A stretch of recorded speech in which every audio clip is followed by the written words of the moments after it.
नमस्कार दोस्तों। प्रस्तुत है अज्ञे की लिखी कहानी परंपरा एक कहानी।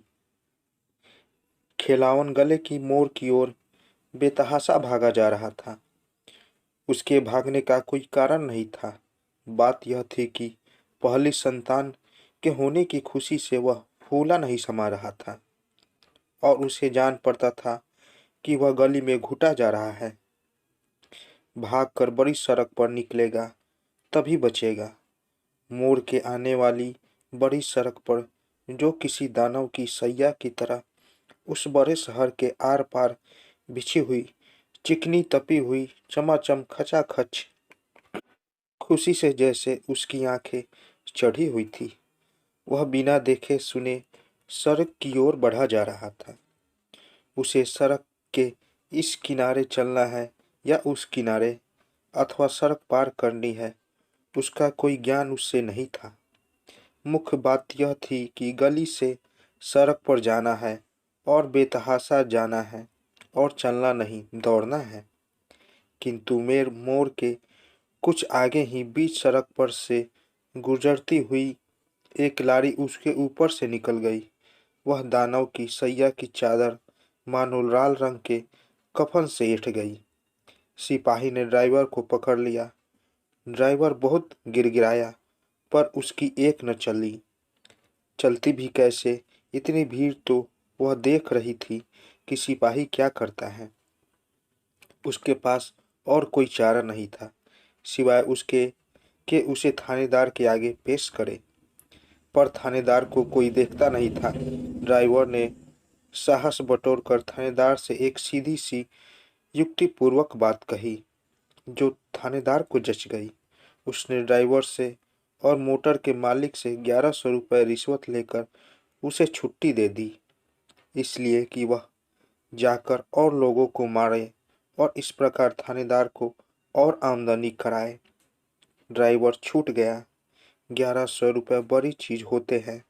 थानेदार हिसाब लगाने बैठे तो उन्हें मालूम हुआ कि 1100 में वे अपनी पिछले महीने में पी हुई शराब की कीमत देकर आगे के 6 महीने के लिए भी बेहिसाब शराब पी सकते हैं।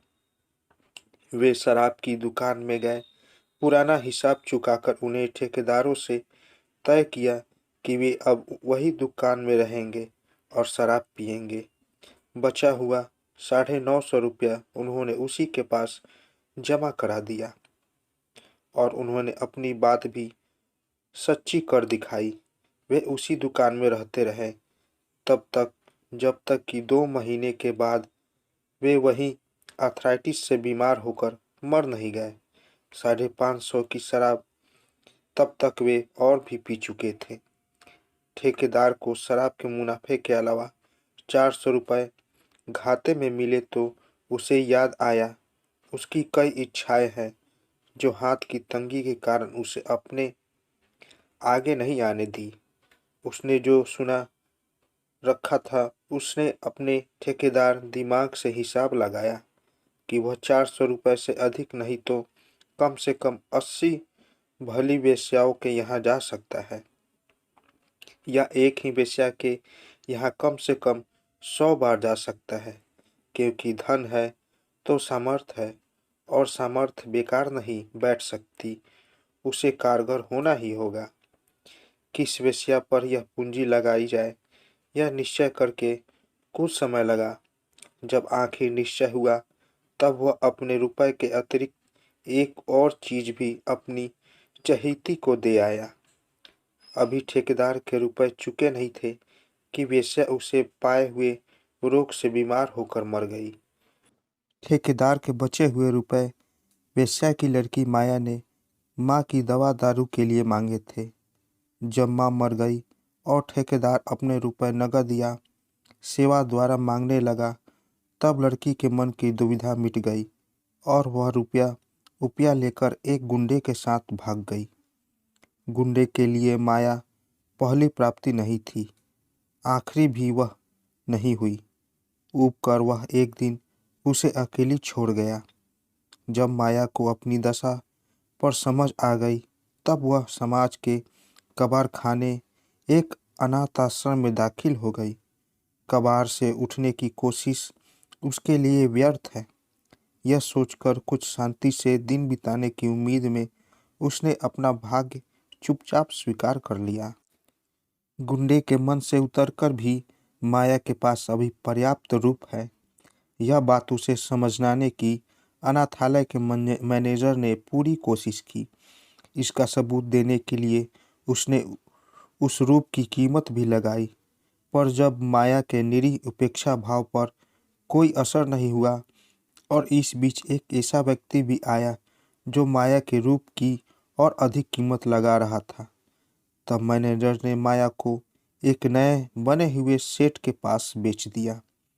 सेठ साहब को अपने बहुत जल्दी कमाए हुए अर्थ और बहुत देर से चेते हुए काम के लिए एक साझीदार की जरूरत थी।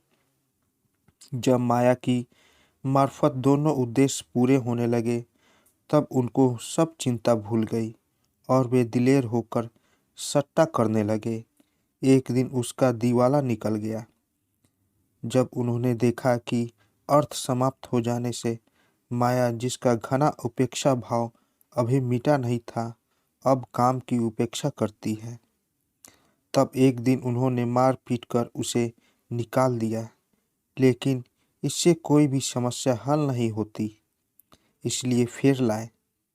फिर एक दिन निकाल दिया और फिर लौटा आए। फिर आखिर एक दिन जब माया बीमार हुई, तब उन्होंने समझ लिया कि जब उद्देश्य ही पूरे न हो सके, तब अर्थ का ही ख्याल कर लेना चाहिए, क्योंकि अर्थ तो काम भी पूरा हो सकता है और माया जैसी रंडी की बेटियां गुलाम बनाई जा सकती है। नतीजा यह हुआ कि बीमारी के हालत में माया फिर एक बार बिक गई। उसे एक मारवाड़ी सेठ की कोठी के दरबान ने खरीद लिया, जिसके सगे कोई नहीं थे और जिसकी भंग पीने की आदत के कारण उसकी शादी नहीं होती थी। दरबान ने माया को अच्छी तरह रखा। अपने घर में वेश्या की लड़की और दूसरे घरों में वेश्या की तरह रहकर माया ने इस घर में कुछ नया वातावरण पाया और दरबार की ममता के आगे वह पिघल गई। यहाँ तब कि जब झोंक में आकर दरबान उससे प्यार की बातें कहता, तब वो यह जानकर भी कि ये सब बड़ी बड़ी बातें भंग सहारे ही सूझती है, माया उसके गले का भारी रुद्राक्ष का दाना और पीतल का ताबीज पकड़कर इतना ही कहती, कितने बक्की हो तुम। तब एक दिन दरबार के घर उजाला फूटा। अभी दरबान हक्का बक्का खड़ा ही था कि ऊपर से मालिक की आवाज़ आई और नीचे कराहती हुई माया ने कहा, दाई बुला लाओ। और फिर एक नए जन्म की छाया में एक दरबान रामभुज या खिलावन या लाल बहादुर या भरोसे या राम बरोही बेतहाशा भागा बाहर की गली की ओर, बड़ी सड़क की ओर, लारियों और मोटर के गोरख धंधे के बीच उस चमाचम खचाखच दानवी सैया पर बिछने के लिए। बड़ी सुंदर कहानी है। यदि इसे एक एक बात से रस लेकर घटना के कोर को लजीज और चटपटा बनाकर कहा जाए, उसे वासना की मिठास या अतृप्त वासना की हल्की कसक जागृत हो, तो यह कहानी कला कला के लिए नमूना हो जाएगी।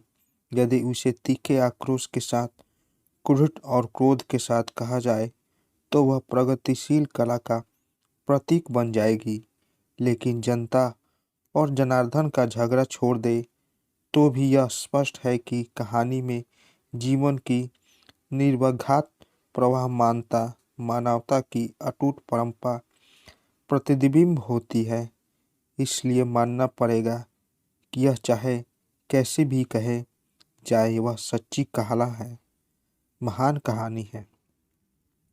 लेकिन आपको पसंद नहीं है। क्यों पसंद नहीं है?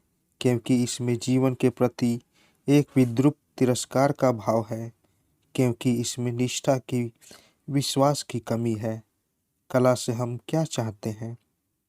कला से हम मांगते हैं कि वह हमारी परिस्थिति का भार हल्का करे, यानी हमारी तारीफ करे, हम पर तरस खाए, हमसे सहानुभूति दिखाए, जैसे भी हो हमारा अपनों में विश्वास बनाए रखे और हमारे अहं की पुष्टि करे। और जो कहानी मैंने कही है उसमें आपको वो गुण नहीं मिलते, आपको लगता है आपको धोखा दिया गया है, अपमानित किया गया है, ओछा दिखाया गया है, आप तिरस्कृत अनुभव करते हैं, आप में ग्लानि उत्पन्न होती है, क्योंकि आप विश्वास मांगते हैं, आप निष्ठा मांगते हैं, आप नहीं चाहते कि आप पर कोई हंसे, आपकी अवज्ञा करे, आपको उपहास का पात्र बनावे। किंतु क्या मेरी कहानी में सचमुच विश्वास और निष्ठा की कमी है? क्या उसका व्यंग एक बंद गली में जाकर समाप्त होने वाला वह करुण विश्वास नहीं है जो प्रत्येक मानव में समूची मानवता की आत्मा में समाया है और जो मेरी कहानी को उसकी एक एपिक क्वालिटी देता है? इतनी विराट और इतनी कटु मेरी कहानी का सड़क का मोड़ आपकी समूची सभ्यता का चित्र है। पहली संतान के होने की खुशी में फूली न समाता हुआ वह मदहोश होकर बाहर की ओर भागा जा रहा है। एक निशंस दात्री यंत्र के नीचे, बजरी से लदी हुई एक निष्प्राण मशीन के नीचे कुचली जाने के लिए। मेरी कहानी में आपको विश्वास नहीं दिखता, तो मैं क्या करूं? जबकि वह आपके विश्वास की ट्रेजरी है, कहानी है। आपको लगता है जैसे आपके पेट में किसी ने लात मार दी है, तो मैं क्या करूं? जबकि लात आपकी है। तो दोस्तों, कैसी लगी कहानी? कहानी अच्छी लगी हो तो मेरे चैनल को ज़रूर सब्सक्राइब करें और साथ साथ बेल आइकन को भी ज़रूर दबाएं, ताकि मेरी कहानी सबसे पहले आप तक पहुंचे। तो दोस्तों, मिलते हैं एक नई कहानी के साथ एक नए वीडियो में। तब तक के लिए नमस्कार।